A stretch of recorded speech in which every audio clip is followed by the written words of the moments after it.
You're listening to Reap Sow, dispatches from the front lines of food, farming, and the environment. I'm your host, Teresa Katsoulis. On the hillside off to the right of the train, you may be able to pick out the... Right now, we're riding the California Zephyr, an Amtrak line that runs from Emeryville, California, which is right by Oakland, all the way to Chicago. Some of these tracks follow a route that's pretty close to the first Transcontinental Railroad. The original main track up and over Donner Pass, part of the first Transcontinental Railroad that was frequently... You probably learned about the Transcontinental Railroad at some point in grade school. But here's something your textbook might not have mentioned. This train system helped turn California into an agricultural powerhouse. It low-key changed the U.S. food system, and it galvanized a string of civil rights victories. FERN contributor Lisa Morehouse just published a great story about this. She produced it in collaboration with our friends at KQED's California Report magazine. I'll let Lisa take it from here.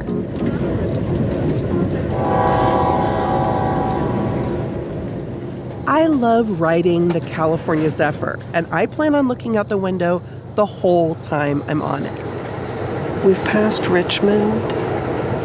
We're right on the edge of the bay. I mean, if this window opened and I jumped out, I could be in the water.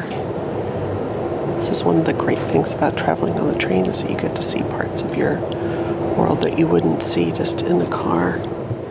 And yeah, I'm whispering because it's a little early in the morning and some of my fellow passengers are dozing. At the base of the Carquinez Bridge, we turn away from the bay and head into the delta and can see its islands and snaking waterways. A couple other items to note, folks. We are sold out. Some people are riding the California Zephyr today just to get from point A to point B. But I meet folks who are giddy about being on the train.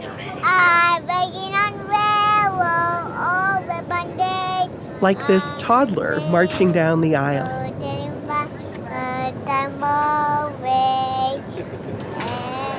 All right, everyone. At this time, the diner car is going to open for lunch. And my lunch companions, Jamie Thomas and Shreya Jalal. Sit you right here next to this young lady. We've been seated together in the dining car, where white tablecloths and flower vases offset the plastic plates.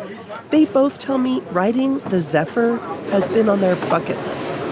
I always took trains with my dad. My fondest memories are sitting with him and chatting or getting dinner together. It was a very good place to connect with people. Even strangers. The dining car practices community seating. And the number of stories we get to hear and exchange, I think it's really beautiful.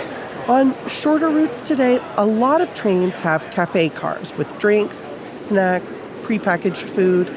But many of the longer Amtrak routes have dining cars like this one, with a full kitchen taking up the whole lower level of this train car. All three of us order the chili. The chili is super good. Hey, everyone, this is the chef. This is the chef, yeah. Okay, a little history. California's portion of the Transcontinental Railroad was called the Central Pacific. By the time it was completed in 1869, trains with dining cars were already running out of Chicago. It would take California a while to catch up, but the four men who owned the Central Pacific, they were known as the Big Four, had big plans after the Transcontinental went through. They bought another railroad line, a tiny one called the Southern Pacific, and expanded it dramatically from the Bay Area down to Los Angeles, over hundreds of miles all the way out to Louisiana. In the early days of the Southern Pacific, the Big Four had a near monopoly in California.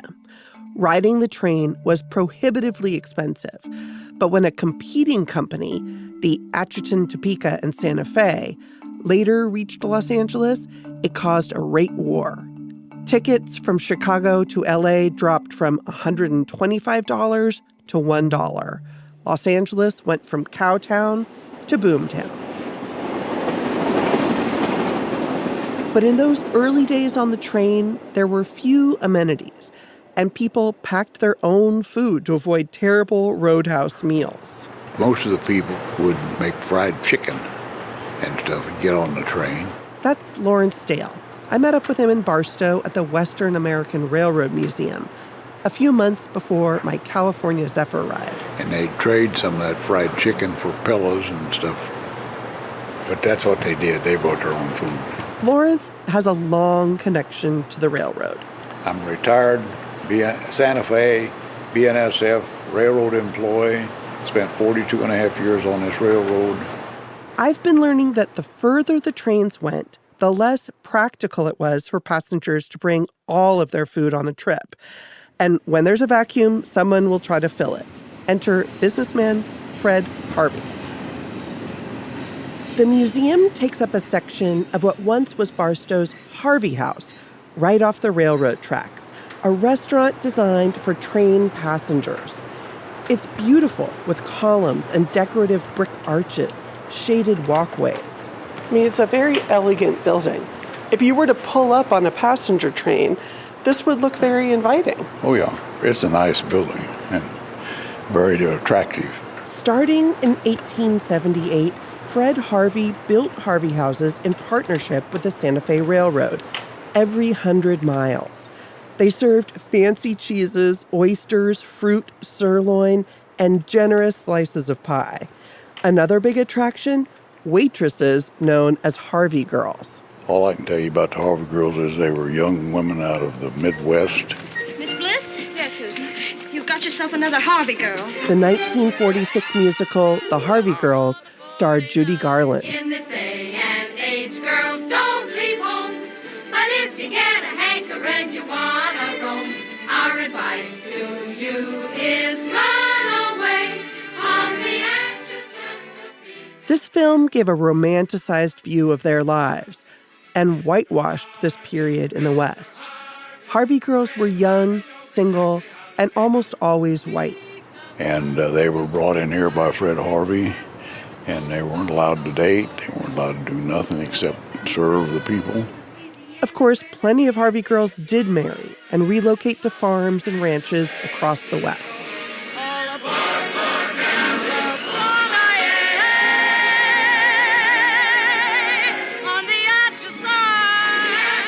But while they were Harvey girls, they worked long hours and lived in dorms under the watchful eyes of house mothers. Perfection in the dining room, perfection in the dorm. We even want perfection in the Harvey uniform. White gloves, a white apron, full cover apron with a black garment underneath, bow in the back of their hair.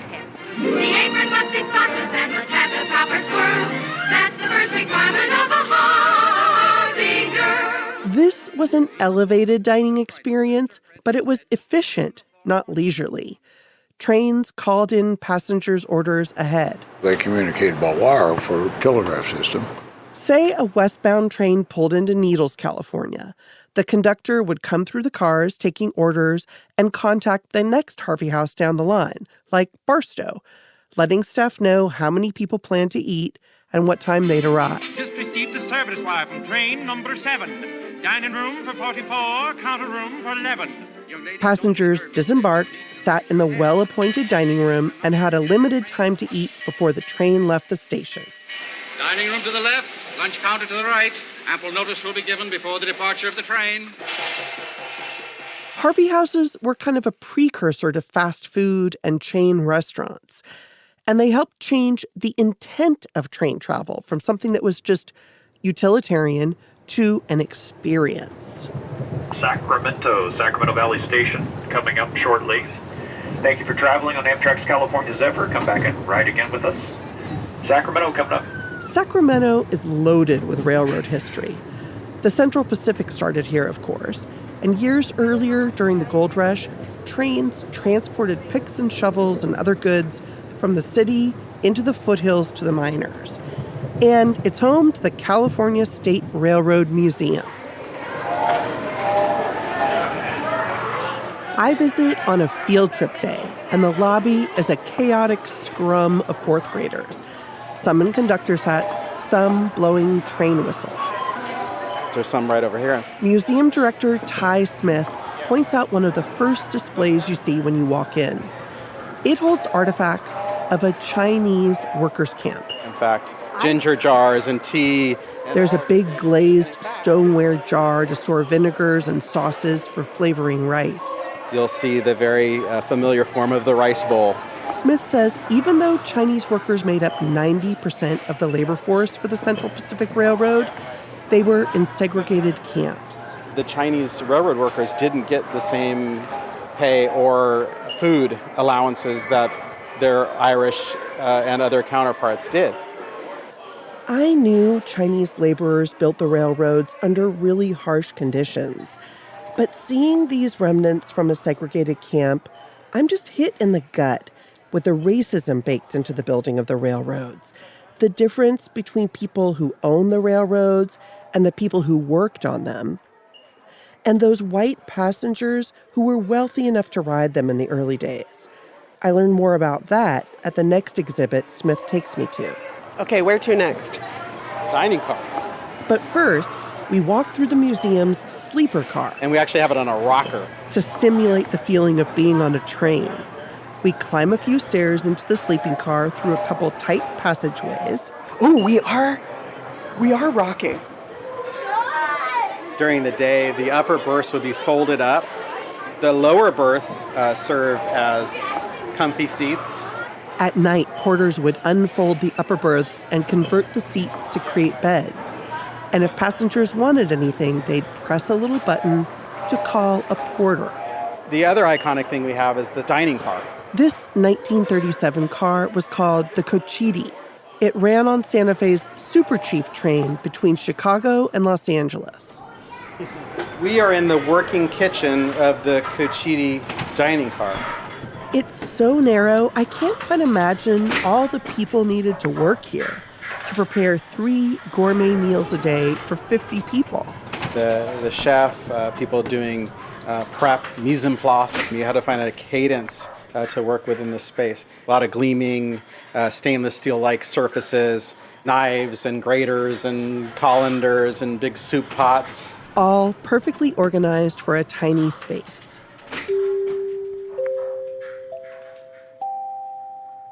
Called to the dining room by chimes, passengers would sit among abundant flower arrangements and intricate Art Deco metalwork, eat at tables with tablecloths and china, with patterns inspired by the route, poppies in California, animal images inspired by Native American art in the Southwest. Here's a menu for the Super Chief.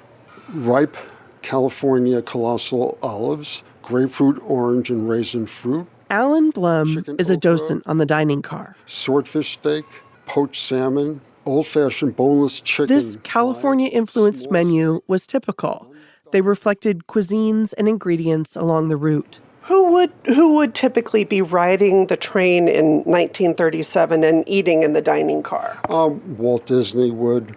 Jack Benny is a comedian. I've been told that Marilyn Monroe was on this train, which would be a little later period.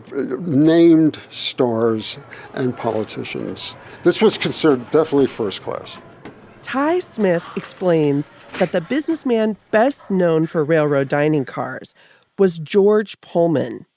He built and owned luxury train cars to appeal to passengers who wanted to travel in style, and he leased his cars to the railroads. Passengers on Pullman dining cars came to expect attentive service, 1 waiter per 2 tables. Pullman is creating the romance of the train travel. To ride on a Pullman car means something, and this feeds his ability to lease these cars to the railroads. But George Pullman built this image and his business on the backs of the black service workers he hired. It was a luxurious experience, but it was a completely racialized experience. Susan Anderson is history curator at the California African American Museum. From the appointment of the sleeping area to the dining car to the cuisine and the meals, the way that you were waited on, all of that was just premium. And all of it on the Pullman cars were provided by black labor. white men held positions like engineer and conductor. The servant type jobs were the ones that were reserved for Black people on the trains. Porter, steward, cook, maid, waiter. George Pullman and the Pullman Company were explicit about this. They wanted white people to be waited on by Black people because in our history, racism conflated being a slave or being a servant with being Black. Porters, who did everything from turning down beds, carrying luggage, and serving food, were often not addressed by their own names. They were called George, after George Pullman. Susan Anderson says the subjugation of Black workers on trains was a direct reflection of the way the U.S. economy was organized. So that's U.S. history, but Black history is that they took these positions and they made the most out of them. And they used them to the advantage of their own people and their own families. Many African Americans saw railroad jobs as opportunities to broaden their horizons, bring money back home, or leave southern states altogether and move their families elsewhere. People who worked for the railroad got a lot of respect in the community. That was depicted in the 1933 film The Emperor Jones, based on the play by Eugene O'Neill.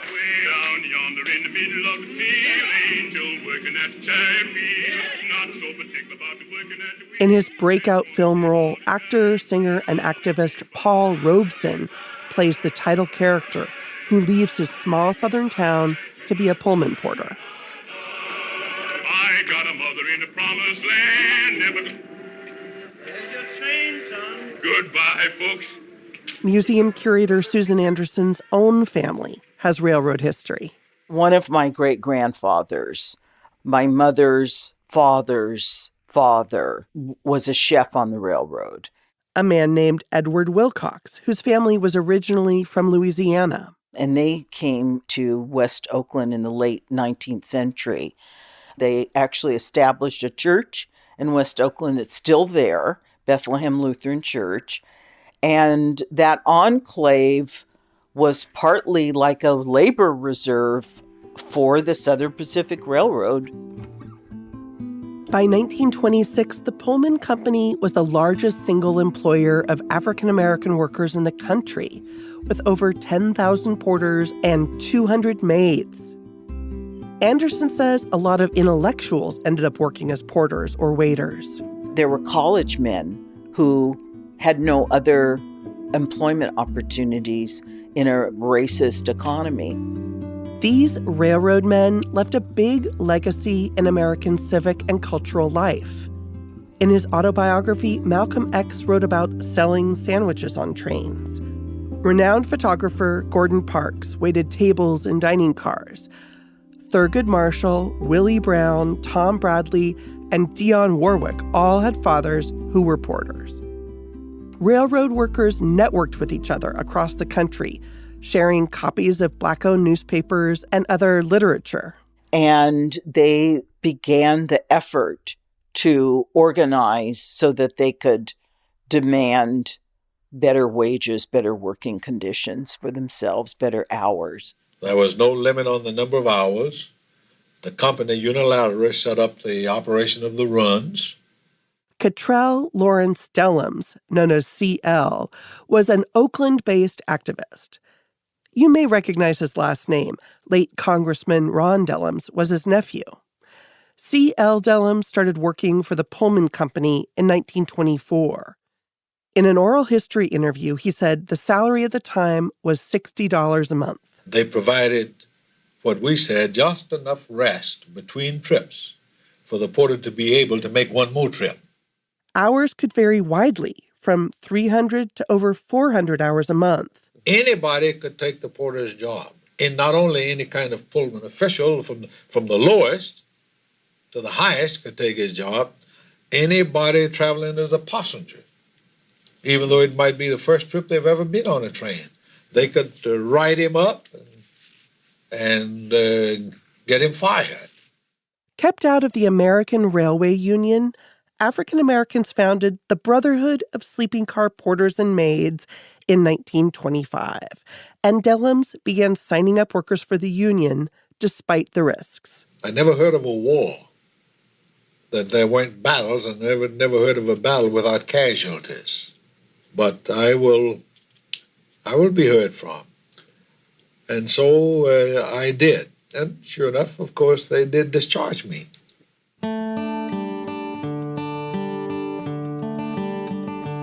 He eventually became one of the union's vice presidents. It took years, but the Brotherhood became the first black union to be recognized by the American Federation of Labor. And in 1937, they got a contract with Pullman, the first in history between a black union and a large U.S. company. They established an 8-hour workday, regulated work schedules, and increased pay. But the Brotherhood influenced much more than service work on the railroads. They helped push through the desegregation of the defense industry during World War II, and were on the ground for many efforts during the Civil Rights Movement, the Montgomery bus boycott, the March on Washington. We tend to pay a lot of attention to these big moments, but they were only possible after the decades of networking and organizing by the Brotherhood of Sleeping Car Porters.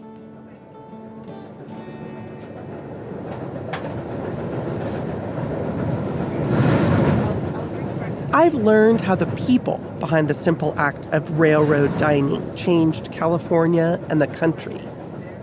Looking out the window of the California Zephyr on the outskirts of Sacramento, I see irrigation ditches, crops in perfect rows, pear and walnut orchards, and I think about how the railroads impacted agriculture.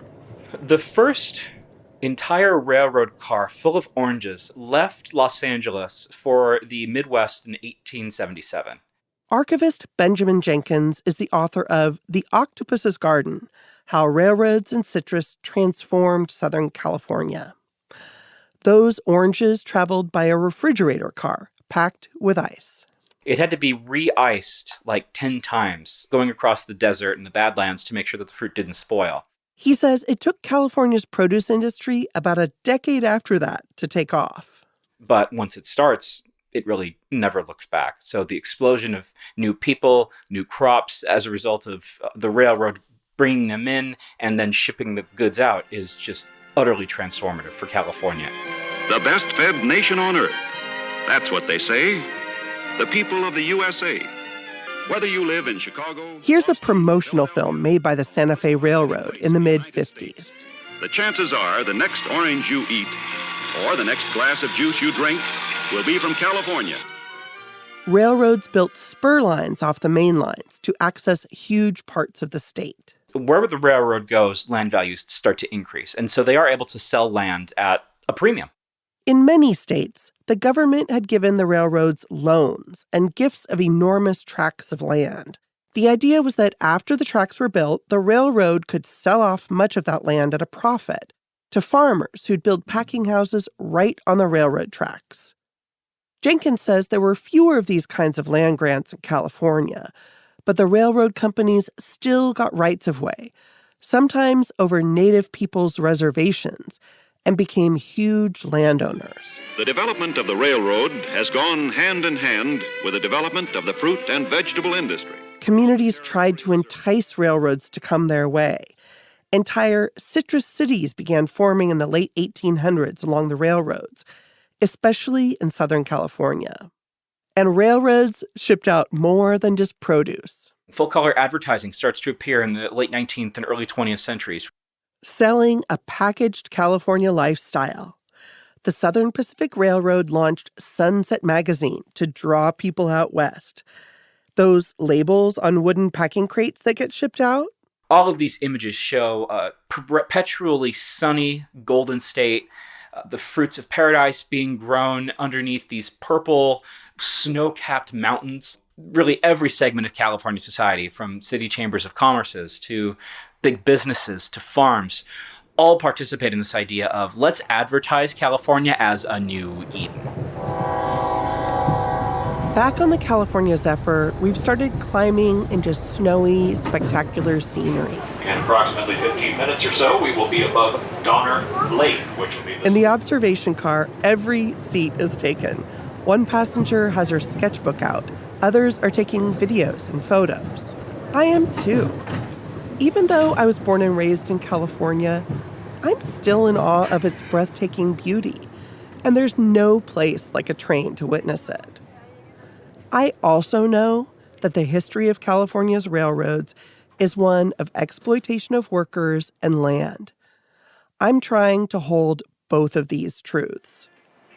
Good evening, ladies and gentlemen. This is Lee, your dining car steward. If you're interested in having dinner in the dining car. The sun is setting, and we're passing through a beautiful remote landscape when the call for dinner service comes.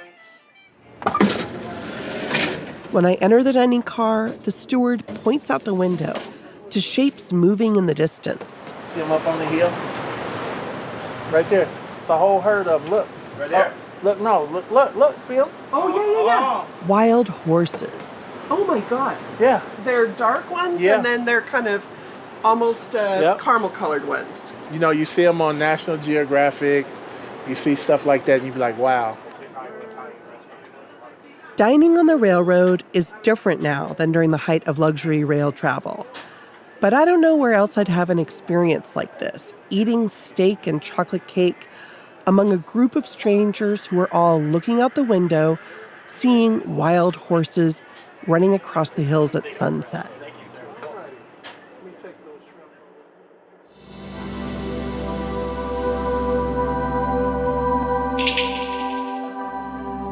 REAPSO is a production of the Food and Environment Reporting Network. Our executive producers are Theodore Ross, Tom Laskaway, and Brent Cunningham. Our sound engineer is Lauren Newson. The video producer for REAPSO is Katie Gardner, and I'm your host, Teresa Katsourelis. Special thanks to the California Report magazine for their work on this episode. To listen to more California Report magazine stories, check them out on Apple Podcasts, Spotify, or wherever you get your podcasts. Find out more about FERN and donate to support our independent nonprofit reporting at www.thefern.org.